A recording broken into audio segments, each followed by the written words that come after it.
আমরা এই ক্ষণস্থায়ী দুনিয়ার চাকচিক্যে এতটাই মগ্ন যে ভুলে গেছি আমাদের আসল গন্তব্য। অথচ মৃত্যু আমাদের ঘাড়ের ওপর নিঃশ্বাস ফেলছে। চোখ বন্ধ করলেই শুরু হবে এক নতুন জগৎ, যেখানে কোনো দয়া নেই, যদি না সাথে থাকে নেক আমল। 1, কবরে সেই ভয়ানক অন্ধকার। একবার ভাবুন তো, আপনাকে ধবধবে সাদা কাফন পরিয়ে মাটির নিচে একটি অন্ধকার গর্তে শুইয়ে দেওয়া হয়েছে। উপরে বাঁশ আর মাটির স্তূপ। আত্মীয় স্বজন সবাই আপনাকে একা ফেলে চলে যাচ্ছে। তাদের পায়ের আওয়াজ মিলিয়ে যেতে শুরু হবে আসল আতঙ্ক। মাটির চাপ। হাদিসে এসেছে, মৃত ব্যক্তিকে কবর এমন জোরে চাপ দেবে যে এক পাঁজরের হাড় অন্য পাঁজরে ঢুকে যাবে। ভয়ঙ্কর সঙ্গী। যদি আমল খারাপ হয়, তবে আপনার পাপগুলো এক ভয়ানক কুৎসিত ও দুর্গন্ধযুক্ত রূপ ধরে কবরে আপনার সঙ্গী হবে। শাস্তির ফেরেশতা। মুনকার ও নাকির ফেরেশতা যখন গর্জন করে প্রশ্ন করবেন, ভয়ে আত্মা কেঁপে উঠবে। সঠিক উত্তর দিতে না পারলে শুরু হবে জাহান্নামের আগুনের বিছানা।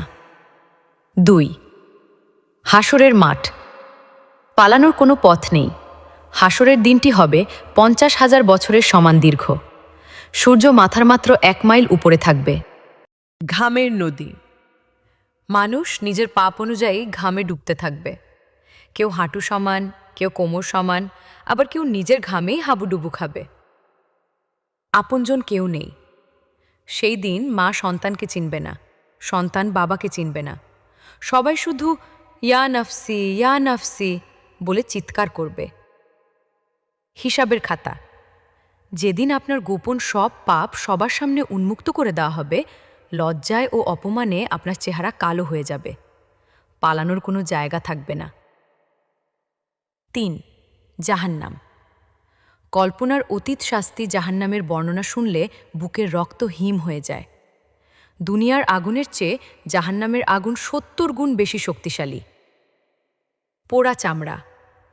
আল্লাহ পবিত্র কুরআনে বলেছেন, যখনই তাদের চামড়া পুড়ে গলে যাবে, তিনি সাথে সাথে নতুন চামড়া সৃষ্টি করবেন, যাতে তারা আবার নতুন করে শাস্তির স্বাদ গ্রহণ করতে পারে। এই চক্র অনন্তকাল চলতে থাকবে। খাবার ও পানীয়। ক্ষুধার জ্বালায় জাহান্নামীরা চিৎকার করবে। তখন তাদের খেতে দেওয়া হবে জাক্কুম, কাঁটাযুক্ত ফল, যা পেটের ভেতর ফুটন্ত পানির মতো টকবক করবে। পিপাসায় যখন পানি চাইবে, তখন দেওয়া হবে গলিত পুঁজ ও ফুটন্ত রক্ত। চিরস্থায়ী আক্ষেপ। জাহান্নামীরা চিৎকার করে বলবে, হে আল্লাহ, আমাদের একবার বের করুন, আমরা ভালো কাজ করব। কিন্তু তখন আর কোনো সুযোগ দেওয়া হবে না। সেই কান্না আর আর্তনাদে আকাশ বাতাস ভারী হয়ে যাবে, কিন্তু কেউ সাহায্য করবে না। একটি আন্তরিক সতর্কবার্তা। ভাই বোন, এই বর্ণনা কোনো গল্প নয়, এটিই আমাদের ভবিষ্যৎ বাস্তবতা। আজ আমরা নরম বিছানায় ঘুমাচ্ছি, কিন্তু খুব শীঘ্রই আমাদের বিছানা হবে শক্ত মাটি। জাহান্নামের এই ভয়াবহ আযাব সহ্য করার ক্ষমতা কি আমাদের এই দুর্বল শরীরের আছে? এখনও সময় আছে। বুকের ভেতর যদি সামান্যতম ভয়ও জেগে থাকে, তবে এখনই তওবা করুন। আল্লাহর দয়ার দরজা এখনও খোলা। চোখের 2 ফুঁই ফোঁটা পানি পারে আপনাকে এই অনন্ত ভয়াবহতা থেকে মুক্তি দিতে।